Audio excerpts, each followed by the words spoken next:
Meu e-mail está aí já à disposição de vocês. Sintam-se à vontade para escrever o que vocês quiserem, quando precisarem. Bom, então, vamos começar esse nosso estudo. O tema central que vai nos ocupar nas próximas aulas é o tema de sequências e séries. Bem mais para frente nós vamos estudar um pouquinho de equações diferenciais. São duas partes. Mas durante 1 mês e meio, 2, nós vamos ficar falando de sequências e séries. Essa parte do cálculo, ela está lá no início do cálculo. Eu vou dar alguns exemplos. O cálculo foi criado, acho que vocês têm um pouco noção disso, é uma teoria do século XVII, passagem para o XVIII. Newton, um dos grandes nomes, e o Leibniz, que fizeram de forma independente.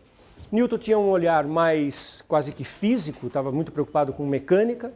Leibniz tinha um olhar mais geométrico, estava mais preocupado com estudo de geometria.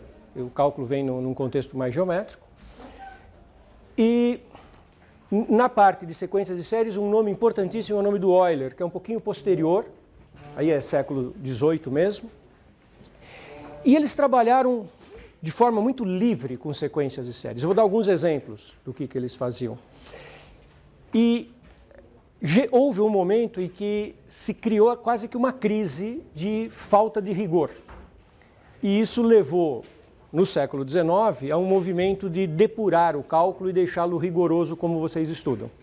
O cálculo 1, com a noção de limite, com a noção de função, com todo aquele rigor, ele é posterior ao que foi no início. Logo no início do cálculo, havia uma identidade, se escrevia de forma quase que como sinônimo, a ideia de uma função e a ideia da sua representação por série. O que é a representação por série? Vocês já viram nos cálculos anteriores a ideia de polinômio de Taylor. Então, vocês não ficam surpresos quando nós escrevemos que via as técnicas do cálculo 1, a gente escreve o polinômio de Taylor de uma função. Por exemplo, a função exponencial é aproximadamente igual a um polinômio. Esse é o polinômio de Taylor de ordem n da função exponencial. Se obtém fazendo derivações sucessivas. Tem toda uma teoria, né, que permite dizer com que grau de precisão este polinômio aproxima essa função. É possível medir o erro. Quando você quer calcular com a exponencial e você calcula com o polinômio, qual é o tamanho do erro que está sendo cometido, a diferença entre o valor exato e o valor estimado. Tudo isso funciona direitinho. Série não é o polinômio. O polinômio de Taylor, ele permite que eu fale a seguinte frase, abre aspas, o polinômio de Taylor é aproximadamente igual à função. Ele dá um valor aproximado da função, fecha aspas. A série, a ideia é escrever um igual no lugar do aproximado. Mas para ser igual, bom, a exponencial não é polinômio. Para ser um igual, é preciso fazer alguma coisa adicional. E essa coisa adicional é fazer a somatória, que está aqui na frente, ficar uma somatória infinita. Então, quando a gente escreve a série de Taylor, e isso nós vamos estudar mais para frente, eu estou adiantando como que começou, né, com essa teoria, a série de Taylor, a ideia é escrever que a função exponencial é exatamente igual a esta soma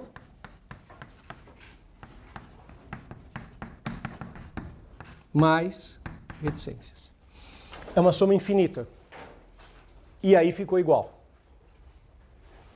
Então, nosso primeiro passo vai ser conceituar o que é essa soma infinita. Vai entrar uma ideia aqui, que é uma ideia importantíssima, com a qual vocês já trabalharam. Ideia de limite. A soma finita é uma soma de uma quantidade finita de passos. Você soma, soma, soma, e uma hora você para de somar, porque é uma quantidade finita de somandos, terminou a soma. A soma infinita, você não consegue executar infinitas operações de adição. A soma infinita é uma ideia de limite, que vocês já estudaram, que a gente vai introduzir aqui para esse contexto. Por que isso é útil? Por que vale a pena pensar em série ao invés de pensar em polinômio de Taylor?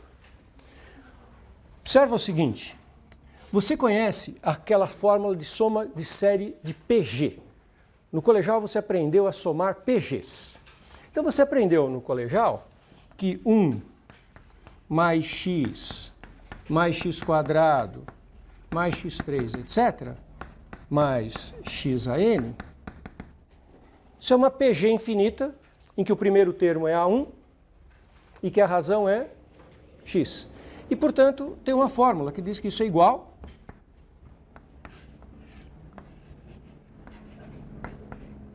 lembram dessa? Essa forma? A1 sobre 1 menos a razão. Portanto, para esse nosso exemplo, ficaria 1 sobre 1 menos x. A razão aqui é x, e isso converge se módulo de x é menor do que 1. Lembram disso?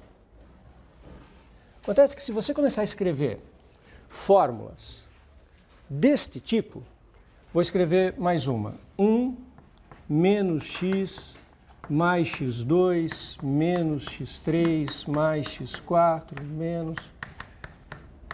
Pela nossa fórmula de PG, isso dá quanto? 1 sobre 1 mais x. Concordo? Então, a ideia de estudar séries é poder escrever essas igualdades, desenvolver uma teoria que me diga o que é válido e o que não é válido nesse contexto, e pergunta, será que se eu tenho essa igualdade, será que eu posso derivar dos dois lados? Será que eu posso integrar dos dois lados? Quando você tem uma igualdade entre duas coisas, você pode derivar dos dois lados, você pode integrar dos dois lados. E qualquer coisa que eu não posso fazer se eu tenho só um aproximado. Quando eu estou num contexto de uma coisa que não é igual, é um pouco estranho eu querer integrar dos dois lados. Mas quando eu tenho um igual, é o mesmo objeto. Então eu integro dos dois lados. Quando eu integro dos dois lados, eu obtenho 1 menos x quadrado sobre 2 mais x a terceira sobre 3 menos x a quarta sobre 4. Claro, né? A integração de um polinômio é muito simples de fazer. Igual, primitiva de 1 sobre 1 mais x, ln de 1 mais x. Poxa, uma brincadeira em 5 minutos falando de uma motivação da aula, acabei de escrever uma igualdade para logaritmo. Será que está certo? Será que eu posso? Essas são as perguntas que nós vamos responder nas próximas aulas. É uma operação legítima? Daquela primeira igualdade, eu posso ter certeza que a segunda igualdade está verdadeira? Em que condições que eu posso fazer isso? Escrever a igualdade que eu sei que é verdadeira por causa da série de potências, por causa da série geométrica, e passar para a igualdade entre as primitivas. Isso sempre é verdade? Eu posso fazer tranquilamente? Vai dar certo sempre? Fala. Como é que é? Ah, sim. Obrigado. Você também queria falar alguma coisa? Era a mesma coisa, né? Sim. Tem engano aqui. Vamos corrigir. Ainda bem que vocês estão atentos. X. Na verdade, tem também uma outra coisa que vocês poderiam reclamar, que está faltando uma constante, né? Quando a gente primitiva, a priori tem uma constante, que é a constante de integração, mas se você colocar x igual a zero, você vai ver que dá zero em todos os termos, aqui dá ln de 1 que é zero, então a constante é zero. Então, fazendo x igual a zero, segue que a constante nesse caso também é zero, certo? Bom, e isso agora é um ganho importante, porque agora eu tenho uma fórmula para aproximar logaritmo, que eu não tinha antes. Outro exemplo.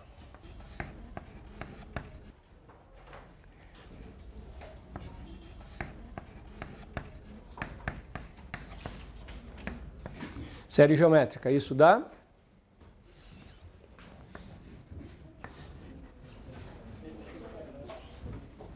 Aqui na razão já é menos x quadrado, né? Então aqui é 1 mais x quadrado. Certo? Integrando dos dois lados, aqui é uma fórmula.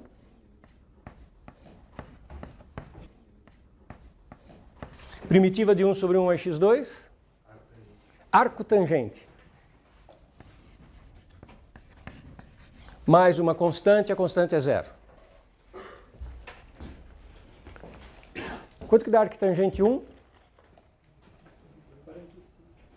45 se eu estiver trabalhando em graus. Mas quando a gente faz cálculo, a gente só trabalha em radianos. É π sobre 4. Bom, fazendo x igual a 1, eu obtenho uma fórmula para π.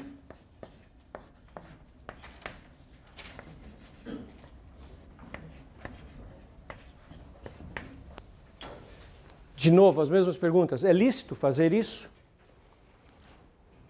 Tem uma igualdade que vem da série geométrica que eu tenho certeza que está certa. Eu faço um processo de integração, que na verdade é uma pergunta. É para isso que nós vamos desenvolver uma teoria ao longo dessas aulas. Nós vamos desenvolver uma teoria para responder se este igual, de fato, está correto. E depois responder a pergunta se esse igual também está correto. Se de fato isso é uma fórmula para achar π. Resposta sim, está tudo correto. Isso aqui dá uma aproximação. Se quer calcular π, você pode calcular sim. Bom, quando começou o cálculo, Newton, Leibniz, Euler, eles jogavam com isso o tempo inteiro. Isso para eles era o que era mais natural de fazer. Só que eu vou mostrar para vocês um ou dois exemplos de crises, de caos, de coisas erradas. E aí é para isso que a gente vai fazer a teoria, para saber quando é que a gente pode e quando é que a gente não pode fazer certas coisas. Por exemplo, houve um momento no desenvolvimento do cálculo que alguns matemáticos tinham dúvidas sobre o que fazer com isso aqui, olha. 1 menos 1 mais 1 menos 1. Quanto que vale? Já que nós vamos fazer somas infinitas, estamos fazendo somas infinitas, estamos obtendo soma para π, quanto é que vale aquilo? O número de termos é infinito. Não é nem par nem ímpar. É uma soma infinita. Boa resposta. Então, a soma, o número de termos não é nem par nem ímpar, porque ele não é finito. Se fosse finito, não era série, não tinha nenhuma dúvida. Você executava a soma com a quantidade de termos que tem ali e terminou. E acabou. Mas acontece que a soma não é finita. Resposta. Houve quem dissesse que era zero. Porque você coloca parênteses de 2 em 2. Se você colocar os parênteses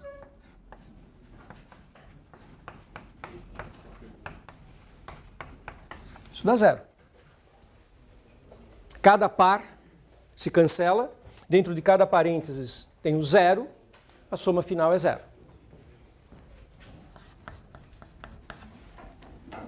Bom, e se eu colocar parênteses assim?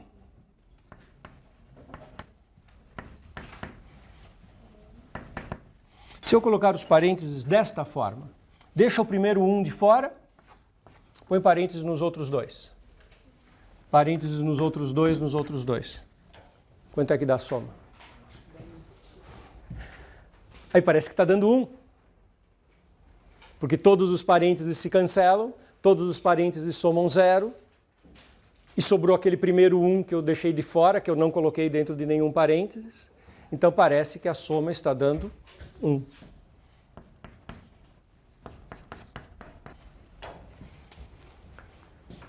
Você brincou falando meio? Houve quem dissesse, como de um jeito dá 0, do outro jeito dá 1, vamos assumir que é meio.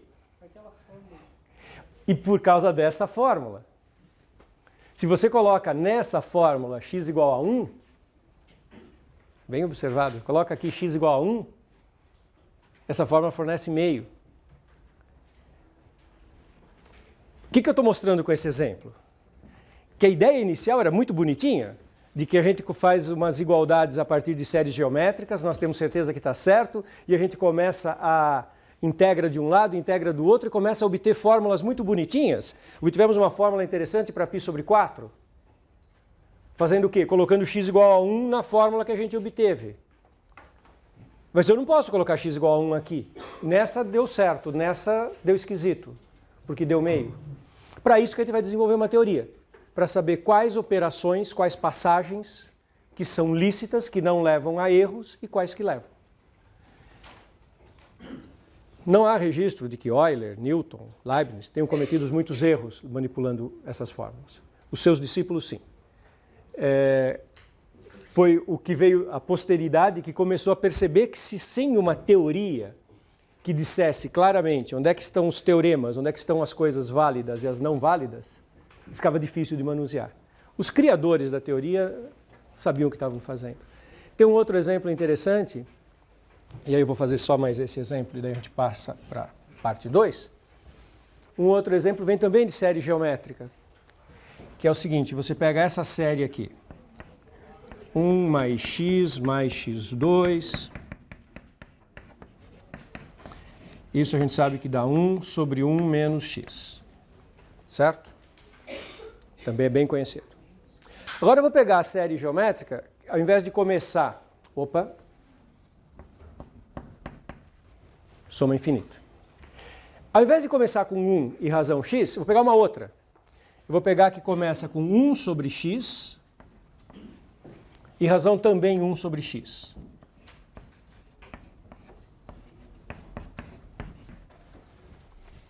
É outra série geométrica, é outra PG. Começou com outro A1, tem outra razão. O A1 agora é 1 sobre x e a razão também é 1 sobre x.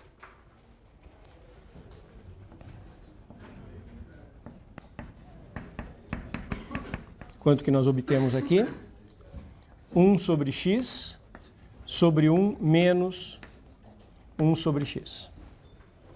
Porque o primeiro termo, A1, é 1 sobre x e a razão 1 sobre x também. Concordaram com a minha operação? Isso aqui eu consigo simplificar. 1 sobre x, somando as frações no denominador x, no denominador, x por 1 dá x, menos 1, cancela esse x com esse x, 1 sobre x menos 1.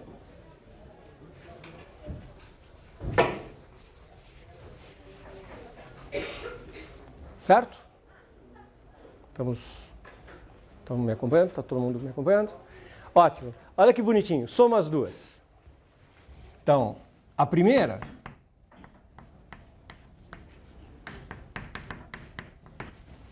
e agora com a segunda. 1 sobre x, 1 sobre x2 é a soma de 1 sobre 1 menos x mais 1 sobre x menos 1. E vocês perceberam que o lado direito está dando zero? 1 e 1, 1 menos x e x menos 1 são opostos. Então, este termo e este termo, um é o oposto do outro, cancelam-se, zero. Claro que isso tem um paradoxo aí. Eu tenho uma soma infinita, não tem nenhum sinal de menos naquela soma, tem nada cancelando com nada, tem uma soma infinita, dando zero. É claro, a pergunta que surge é, bom, se eu colocar um valor lá no lugar do x, vai dar zero? É claro que não vai dar zero. Então tem alguma operação, nessas passagens que eu fiz, tem alguma operação ilícita, alguma coisa que não pode ser feita e é disso que a gente vai discutir daqui para frente. Vocês perceberam onde é que tem qual foi o erro que eu cometi nessa brincadeira? Alguém enxergou o erro?